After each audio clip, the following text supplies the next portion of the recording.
In this episode of Ideas, I talk with Skip Prichard about finding purpose, the excuses we make, the people that we spend our time with, and much more.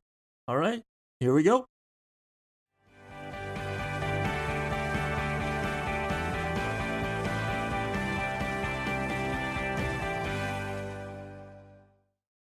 All right, today's guest is Skip Prichard. He has interviewed and studied thousands of the world's most successful people, has been the CEO of complex global organizations, and is a popular keynote speaker. And today he's here to talk about his best-selling book, The Book of Mistakes, 9 Secrets to Creating a Successful Future. Skip, thanks so much for coming on the show. Adam, thanks for having me. It's great to be here. I got to start off by saying I love the book and love how it was written as a fable. And I just want to start off by asking you, so many leadership books out there are not fables, they're more factual case studies. Why did you choose to write this one as a fable? Oh, it's a great question. And I think there's probably 3 main reasons, logically, and then maybe some emotionally. But the first is we remember more with a story. Stanford marketing professor Jennifer Aker, I remember her saying this and it stuck with me.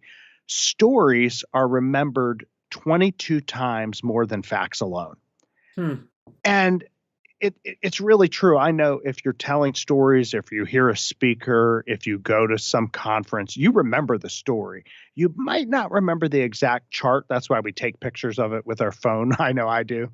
Yeah. So we remember more. The second reason is that we empathize more, which of course may make us remember it more. But Paul J. Zak, I interviewed him. He's the founding director of the Center for Neuroeconomics. I think I got that right. Center for Neuroeconomic Studies. And he teaches that our brain actually increases the production of oxytocin, a hormone. And that actually makes us more empathetic to the storyteller. And if you're empathetic, you're going to accept the message more. Mm-hmm. And I also know, if you even watch stories like Shark Tank or some kind of thing, you watch entrepreneurs, the ones that tell the best stories are the ones that get the most investment, I've noticed. So you're empathizing, you're kind of there. And I think, Adam, the last reason is we're bored a lot of times with those kind of books. I know I am. I mean, yes, there's a lot of them. There's a lot of them. And I read them constantly, and some are really done very well. But sometimes we just want a story. And I wanted to write this in a way. I love the Nelson Mandela kind of quote. He said, "Don't address their minds, address their hearts." And I know a lot of us just are bored. And I wanted a book that you could either read for the information and the nonfiction content, or that you would just enjoy, just, hey, I read this book on a plane. And I wanted to kind of write both. And that was the goal in trying to do this. So I think those are the reasons I kind of wrote it as a fable, as a story, wanted it to be engaging and not just another leadership book. Those are all really important points. I think that all of us can really apply to our own businesses, whether we're writing books or whether we're speaking in front of audiences or marketing for our businesses. I really like that Mandela quote you mentioned there as well. But going back, when you were coming up with this book idea, The Book of Mistakes, and I mean, I don't know, how long did it take you to write this book? Well, initially, I give credit to Qantas Airlines. I've never said this before in an interview, but I was flying to Australia and there was no good movie selection on the flight. And to write a book. What am I going to do? So I opened it up and I started writing a blog post that I thought, I'm just going to write this as a story. And it just evolved into this book, which 80% of the book was written on that flight. Now, it was then I would edit and change and move and add forever and ever and ever up until the very last day when the publisher is like, no, we need this manuscript. Sure.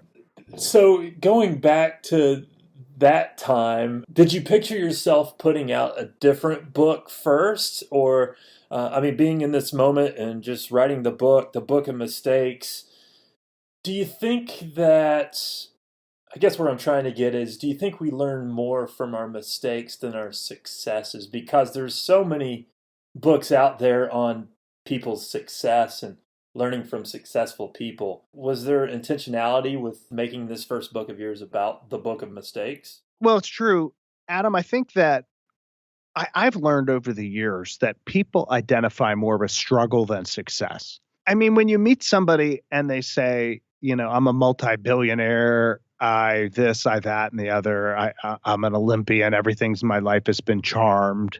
That's not going to draw me in. When you meet somebody who's overcome a horrible challenge, a health challenge, a handicap, unbelievable depression or something that happened in their life, mental abuse, whatever it is, overcoming stories, I think, draw us in more than successes. So struggle over success. And I think mistakes drew me in because I'm always interested in asking people in interviews about their mistakes, about their challenges, about their hardships, Mm-hmm. because that's what forges you, right? That's what makes you who you are. And some people break under that pressure and some people thrive. So I was oriented toward the mistakes as a way of humanizing Mm-hmm. a lot of people I interview. Sure. And I just gravitated toward that in this story for that reason. That's really important. Yeah, and as you mentioned that, I'm thinking about that. Yeah, I've learned a lot more from my mistakes than my successes for sure. And you also say in the book that a huge mistake is made when we find ourselves working on someone else's dream instead of our own. And I think that's a really important point. You also kind of allude to, but before we can work on our dreams and decide what to do, you also say that we should determine who we want to be, kind of backing up and defining what success means to us. But in your own thoughts and your own words, what does that look like exactly? And what advice can you give to listeners who are trying to find their purpose? And I know you just from reading your work online, and you have a really important take on leadership, and wanted to hear your thoughts on that. Well, there's so much there, Adam, and I think, yeah, the very first mistake is working on someone else's dream instead of our own. And so often in life, we find ourselves swept away into life. We're not really figuring out what we want to do, but we've majored in something or we've moved into a job or whatever's happened. And we thought, well, how did I get here? And when we analyze it, it's because, well, the teacher encouraged us to go this way. Our first boss maybe encouraged that or discouraged something else. And we didn't take that time to be deliberate and to really think about, well, who do I want to be and how do I want to get there? And so wherever we are in life, the book offers an opportunity to just reflect and say, wait, where am I? Is this where I want to be? Is this deliberate? And there's an old saying, when the why becomes big enough, the how becomes automatic. And what I tried to do is focus here on the why, right? Many people can figure out the how on their own. The how is very individual. Yeah. The why is a passion that you have to have and the process that you have to go through. Mm. The suggestions I have for people who are struggling with that and trying to figure out how to find their why and their purpose is to look at a few things, right? Look at their energy. Where is your energy going up? What gives you energy? And then where are you drained? Mm. Because so often we will find that we're not in our purpose when we're in an area where we're just drained every day. We're going to something and we're just drained. Well, what is that? Let's tune into that feeling of energy. And if I'm doing something that doesn't even feel like work, like, wow, that just felt so good. I didn't even feel like I was working. Your energy's there. Then what is that? And what could that be? And is there something you could make a career out of? Is there something that you could kind of expand on that? That's really important. Yeah. Energy. Yeah. Watching your energy to me is so important. And talking about purpose and people realizing their current reality, where they are, and thinking about where they want to go, a lot of times excuses, whether valid or not, will come up. In your dealings, in your consulting, talking to people, are there certain excuses that come up again and again? And have you given advice to these people that would fix them as far as excuses are concerned? Well, one of the mistakes in the book is making excuses, and it is a very common thing for all of us to do, right? Yeah. Because we don't have to take accountability. We don't have to look in the mirror if we have an excuse. And Hmm. and you know what we all do? We're well intentioned, so we try to encourage people when they make excuses. We tend to be sympathetic. Oh, that's too bad. I'm so sorry. Instead of nailing them with the fact that it's an excuse, let's Right. be accountable. Yeah. And I mean, I've seen excuses, right? I want to start a business, but I don't have enough money. Hmm. I want to do this, but I don't have enough experience. I don't have enough education. Negative relatives. Taxes are too high. The weather's really bad. I'll do it once I overcome this. Right. And oh, I'd really start running once my knee gets better. Excuses. In fact, one of the things that's amazing is you can judge somebody's creativity by the creativity they come up with in their excuses. That's a It's good point. I'm amazing. going to start paying attention to that. It's That's amazing. fun. It's like, hey, if you can be that creative and that good with Uh-huh. your excuse, and boy, the story you just told yourself is so good that even you're believing it, maybe we could turn that around and do it in a different way. So, That's really good. Yeah. yeah, I think excuses are good. And, but if you look underneath of the excuses, I think that's where you really see something that's quite interesting, which is underneath of every excuse is a fear. Mm. And that fear is what is stopping people from moving forward. That fear of success, that Mm. fear of failure, it could be something there. And it's studying what those fears are and then overcoming them is an art. And in fact, I have a great resource that I'd recommend on that. If I was going to ask you, do you have any tips for fighting these fears? So yeah, go right ahead. well, one tip would be to read a book called The Bravest You. I don't know if you've heard of this book. I've heard of this book. That's actually my book. What a coincidence. That's right. Because Adam, you nail these fears so clearly in the book that it really dovetails with excuses. And look at the excuse, look at the underlying fear, and you give strategies of how you overcome them. And I encourage people to, and I imagine most of your listeners know your work. But that process that you share, the stages of the bravery process, I think it's important for people to map out, where am I on this chart right now? And it may be different places for different parts of your life, but you can overcome excuses. And then who do I look at and who do I want to model myself after that may be different? I love stories like we think about Richard Branson, we think about like Virgin Airlines and, oh, he has this airline. But I had read a story about Richard Branson when he was on an island in the Caribbean and his flight was canceled. Now, most of us would sit there and moan about it, tweet about it, complain about it. Richard Branson thought differently.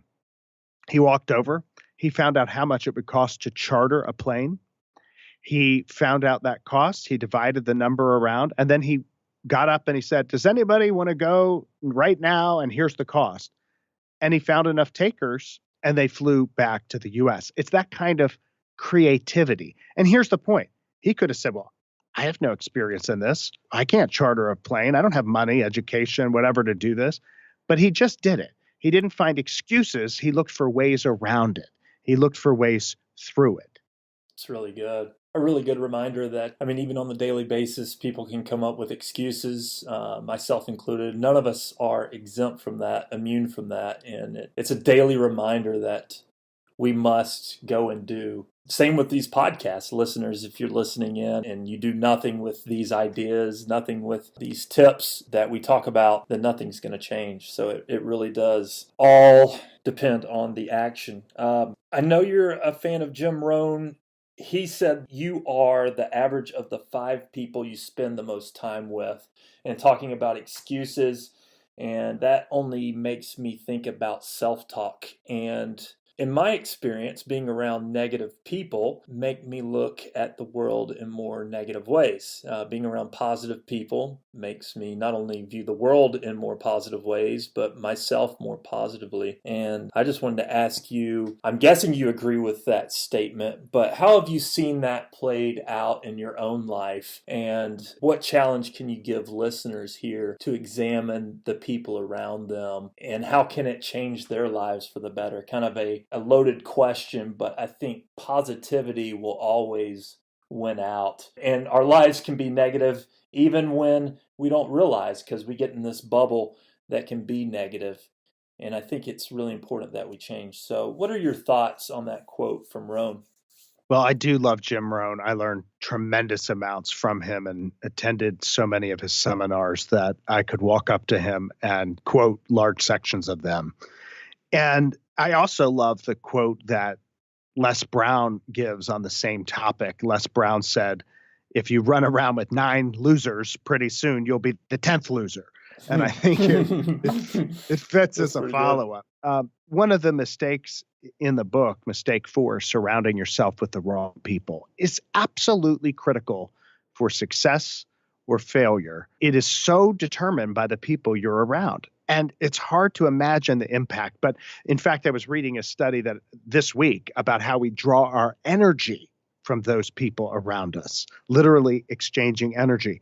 But if you look at studies, there's studies that I read on this where you are more likely to gain weight if a friend, your best friend in another city where you don't even know your friend is gaining weight, then you're likely gaining weight. I mean, it's an extraordinary fact. So obesity spreads to friends was an article that I read in the New York Times. And there's all these studies on this. It's fascinating. In fact, I now, if I'm gaining weight and don't realize why, I just email my friends and tell them to hit the gym. What's wrong with them? That's funny. But yeah. It's absolutely crucial. So it's hard sometimes to say, well, I can't pick the people around me. You know, I have negative relative, whatever. Well, you actually can. You can determine how much time you're going to spend with someone. It doesn't mean that you have to eliminate them from your life completely, though some people that may be needed. Mm-hmm. It can be a sense of who am I spending time with and who lifts me up. Again, pay attention to my energy. If my energy's up with that person may be positive. Or if they're draining me, you know the people that are draining your battery. You just have to limit your time with them. And you have to make sure that you're charged up before you're around them, because otherwise you could even get sick. I mean, there have been studies, you can get sick. In fact, one article I read said that a 10-minute blast of anger from someone is in your system and affects your immune system for over 6 to 8 hours afterwards. Wow. So a little blast of negativity, and for hours and hours and hours, your body is literally fighting off the effects of that. Hormonally, your immune system, it impacts you for hours to come. Well, if you're spending hours and days with somebody with that kind of negativity, think about what it's doing to your future. So be very deliberate. Who am I around? Do I want to spend time with them? And one of the things I love about technology today and about the world that we're in is we can literally choose to tune in to voices on social media and great podcasts, uplifting books, uplifting posts.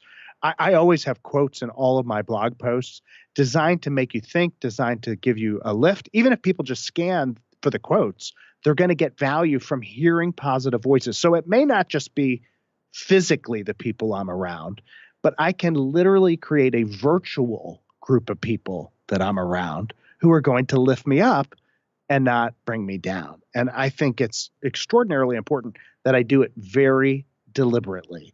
Who am I around? And the second question is always, where are they taking me? That's really good. Yeah. They're taking you somewhere. Yeah, absolutely. And I kind of wanted to dive more into that question there, because that made me think about allowing people to speak into our lives. And you personally, what does that look like? Are you very intentional with who you allow to speak into your life? Do you have a coach? Do you have a men's group? Do you have mentors? What does that look like on a personal level for you? People who need direction, who have questions, because everybody has an opinion. And I have found that I've had to become more intentional with who I allow to speak into my life. So what does that look like for you, Skip? Yeah, it's very personal to look at who am I around, who's feeding this into my life and being intentional. So for me, I have a range of people who I surround myself depending on the topic, right? So Okay. Yeah. depending on, I look at each area of my life and I say, well, where am I growing spiritually, physically, mentally, socially, emotionally, et cetera? And I look at the people who I want to speak into my life. Now, some of those people may be, again, people that I know that are feeding in directly. Some may be books and then people I reach out to.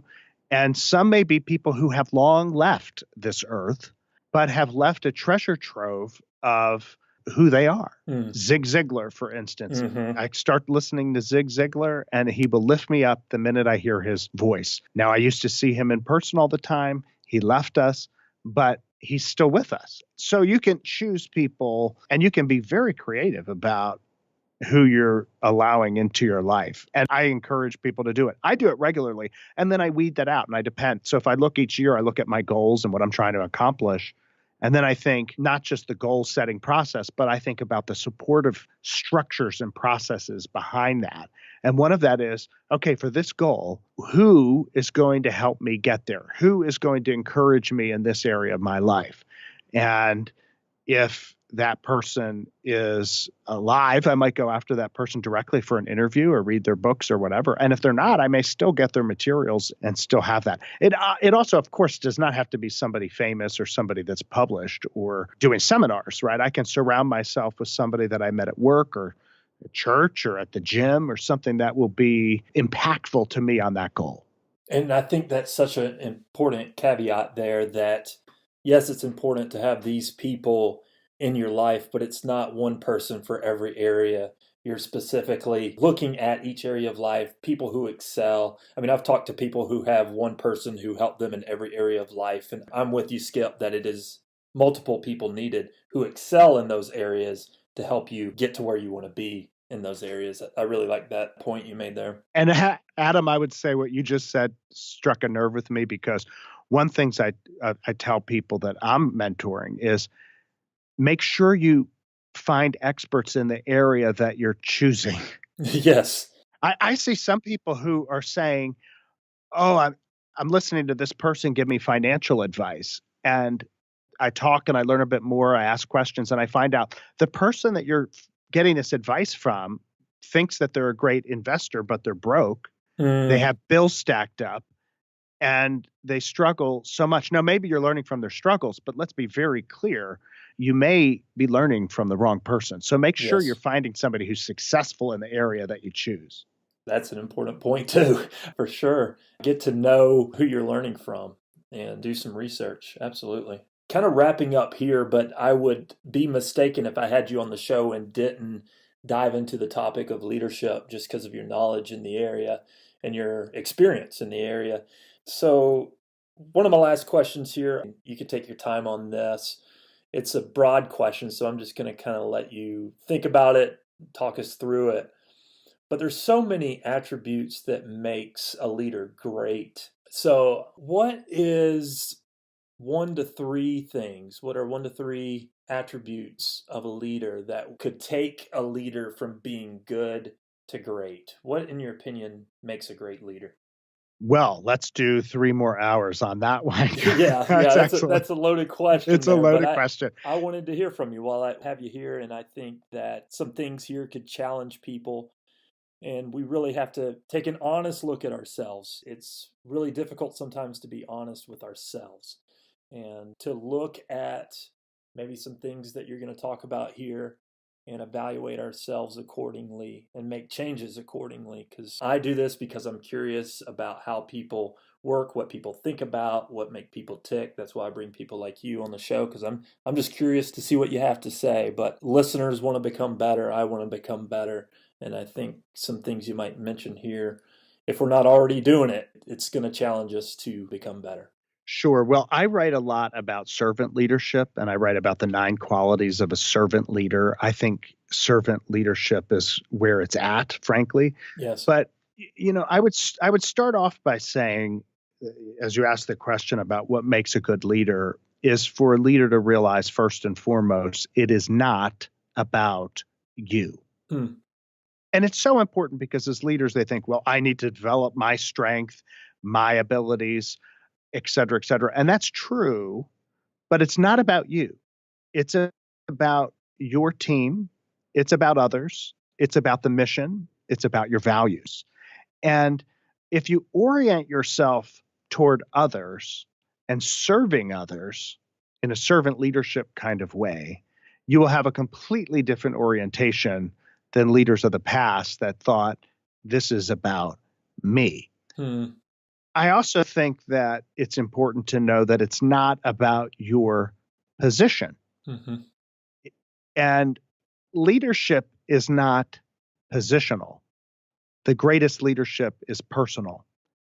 And if you think about that, right, if you think about, and I say, well, who are great leaders? When we think about great leaders, from Martin Luther King Jr. to Mother Teresa, you're going to find people who didn't have a position, didn't have the ability to direct people and tell people what to do and issue edicts, but instead they had a lasting impact because of their personal leadership and because of who they are. I always say that personal victories precede public victories. Hmm. Personal leadership always precedes public leadership. And so leading myself is where it starts with my own disciplines. And then I can lead and serve others in a better way if I'm focused on them. That's so good. And I think leadership is about inspiring others to be more than they thought possible. And to take looking at them and saying, well, what are your skills and what's possible for you? And can I make all of that happen and then expand on it even beyond what you wildly think? Hmm. Am I putting you in your sweet spot? And I found the greatest leaders we're not thinking about the leader. We're not thinking about the leader's charisma and the leader's ability to do this and that and whip a crowd into a frenzy. That's not sustainable. What's sustainable is when a leader looks out and says, to accomplish this mission and these goals, who's on the team? Do I have the right people? What are their strengths? Am I using them in their strength zone? What are their weaknesses? Am I limiting how much time they have to spend there and bringing someone else there alongside them to cover for that so that everyone's in their strong strength zone? And if they are, then the whole team lifts because everybody's in that spot where they feel like they're not even working because they're just contributing and they're working on each other. And the leader then can be more humble, more in the background, and can be comfortable in watching everybody do their part in the overall effort. And so, yeah, it's not about you. It's not about a position. It's not about your ability to build yourself up. In fact, it's the reverse of all of those things. That is perfect, Skip. I was hoping you would touch on servant leadership because this will be in season 3, and I've had a bunch of guests on here, but no one has yet touched on servant leadership. So thank you for touching on that point because it really is all about others. And that is just a perfect way to end the show. It has me thinking, and I hope it has listeners thinking about what are we doing for others right now? What are we doing for others today? And that is a challenge in itself. That is a reminder in itself that all of us can take and run with. So thank you for that. Well, thank you. This has been great to have this conversation with you, and all of your guests spur me to think differently. So thank you for the variety. Yeah, absolutely. And the book is called The Book of Mistakes. Everybody go pick up a copy today. It is a wonderful book. Last question for you, Skip. Where would you like to send people to find out more about you and your work? SkipPrichard.com has everything, and there's no T in Prichard, although I think it can get you there anyway, but SkipPrichard.com. All right, Skip. Thank you again for coming on the show. Thanks, Adam. Thank you for tuning in. I hope you got something out of these ideas. Go ahead and subscribe so you don't miss an episode.